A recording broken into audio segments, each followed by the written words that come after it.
नमस्कार दोस्तों, आपका मेरे चैनल में स्वागत है। आज हम आपके लिए अतिश्री सोमवार व्रत कथा लेकर आए हैं। तो दोस्तों, कथा पूरी सुनिएगा, तभी पुण्य फलों की प्राप्ति होती है। अधूरी कथा बीच में नहीं छोड़ना चाहिए। और दोस्तों, आप मेरे चैनल में नए हैं तो प्लीज़ चैनल को सब्सक्राइब कर लीजिए और लाइक भी कर लीजिए। एक नगर में एक बहुत धनवान साहूकार रहता था, जिसके घर में धन की कमी नहीं थी, परंतु उसको एक बहुत बड़ा दुख था कि उसके कोई पुत्र नहीं था। वह इसी चिंता में दिन रात लगा रहता था। वह पुत्र प्राप्त की कामना के लिए प्रत्येक सोमवार को शिव जी का व्रत और पूजन किया करता था तथा सायंकाल को शिव मंदिर में जाकर के शिव जी के सामने दीपक जलाया करता था। इस भक्तिभाव को देखकर एक समय शिव पार्वती जी ने शिव जी महाराज से कहा कि महाराज, यह साहूकार आपका अनन्य भक्त है और सदैव आपका व्रत और पूजन बड़ी श्रद्धा से करता है, इसकी मनोकामना पूर्ण करनी चाहिए। शिव जी ने कहा, हे पार्वती, यह संसार कर्म क्षेत्र है। जैसे किसान खेत में जैसा बीज बोता है वैसा ही फल काटता है, उसी तरह इस संसार में जैसा कर्म करते हैं वैसा ही फल भोगते हैं। पार्वती जी ने अत्यंत आग्रह से कहा, महाराज, जब यह आपका अनन्य भक्त है और इसको अलग किसी प्रकार का दुख है तो उसको अवश्य दूर करना चाहिए, क्योंकि आप सदैव अपने भक्तों पर दयालु होते हैं और उनके दुखों को दूर करते हैं। यदि आप ऐसा नहीं करेंगे तो मनुष्य आपका सेवा तथा व्रत क्यों करेंगे। पार्वती जी का ऐसा आग्रह देख शिव जी महाराज कहने लगे, हे पार्वती, इसके कोई पुत्र नहीं है, इसी चिंता में यह अति दुखी रहता है। इसके भाग में पुत्र न होने पर भी मैं इसको पुत्र की प्राप्ति का वर देता हूँ, परंतु वह केवल 12 वर्ष तक जीवित रहेगा। इसके पश्चात वह मृत्यु को प्राप्त हो जाएगा। इससे अधिक मैं और कुछ इसके लिए नहीं कर सकता। यह सब बातें साहूकार सुन रहा था। इससे उसको न कुछ प्रसन्नता हुई और न ही कुछ दुख हुआ। वह पहले जैसा ही शिवजी महाराज का व्रत और पूजन करता रहा। कुछ काल व्यतीत हो जाने पर साहूकार की स्त्री गर्भवती हुई और 10वें महीने में उसको गर्भ से अति सुंदर पुत्र की प्राप्ति हुई। साहूकार के घर में बहुत खुशी मनाई गई, परंतु साहूकार ने उसकी केवल 12 वर्ष की आयु जानकर अधिक प्रसन्नता प्रकट नहीं की और न ही किसी को भेद ही बताया। जब वह बालक 11 वर्ष का हो गया तो उस बालक की माता ने उसके पिता से विवाह के लिए कहा, तो वह साहूकार कहने लगा, अभी मैं इसका विवाह नहीं करूंगा, अपने पुत्र को काशी जी पढ़ने के लिए भेजूंगा। फिर साहूकार ने अपने साले अर्थात बालक के मामा को बुलाकर उसको बहुत सधन देकर कहा, तुम इस बालक को काशी जी पढ़ने के लिए ले जाओ और रास्ते में जिस स्थान पर भी जाओ यज्ञ तथा ब्राह्मणों को भोजन कराते जाओ। वह दोनों मामा भांजे यज्ञ करते और ब्राह्मणों को भोजन कराते जा रहे थे। रास्ते में उनको एक शहर पड़ा। उस शहर में राजा की कन्या का विवाह था और दूसरे राजा का लड़का जो विवाह कराने के लिए बारात लेकर आया था वह एक आंख से काना था। उसके पिता को इस बात की बड़ी चिंता थी कि कहीं वर को देख कन्या के माता पिता विवाह में किसी प्रकार की अड़चन पैदा ना कर दी। इस कारण जब उसने अति सुंदर सेठ के लड़के को देखा तो मन में विचार किया कि क्यों ना दरवाजे के समय इस लड़के से वर का काम चलाया जाए।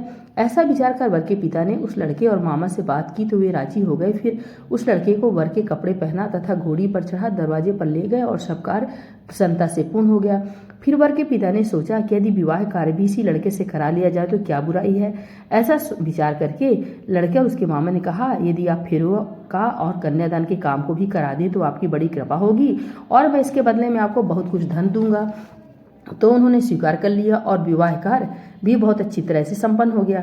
परंतु जिस समय लड़का जाने लगा तो उसने राजकुमारी की चुन्नी के पल्ले पर लिख दिया कि तेरा विवाह तो मेरे साथ हुआ है, परंतु जिस राजकुमार के साथ तुमको भेजेंगे वह एक आंख से काना है और मैं काशी जी पढ़ने जा रहा हूँ।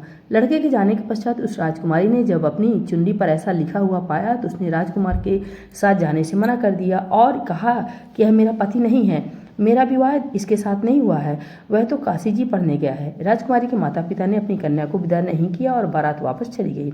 उधर सेठ का लड़का और उसका मामा काशी जी पहुंच गए। वहां जाकर उन्होंने यज्ञ करना और लड़के ने पढ़ना शुरू कर दिया।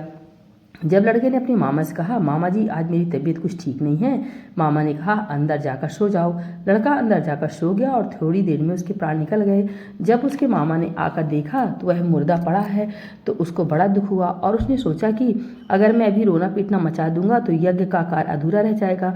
अतः उसने जल्दी से यज्ञ का कार्य समाप्त कर ब्राह्मणों के जाने के बाद रोना पीटना आरंभ कर दिया। संयोगवश उसी समय शिव पार्वती जी उधर से जा रहे थे। जब उन्होंने जोर जोर से रोने की आवाज़ सुनी तो पार्वती जी कहने लगी, महाराज, कोई दुखिया रो रहा है, इसके कष्ट को दूर कीजिए। जब शिव पार्वती ने पास जाकर देखा तो वहाँ एक लड़का मुर्दा पड़ा था। पार्वती जी कहने लगी, महाराज, यह तो उसी सेठ का लड़का है जो आपके वरदान से हुआ था।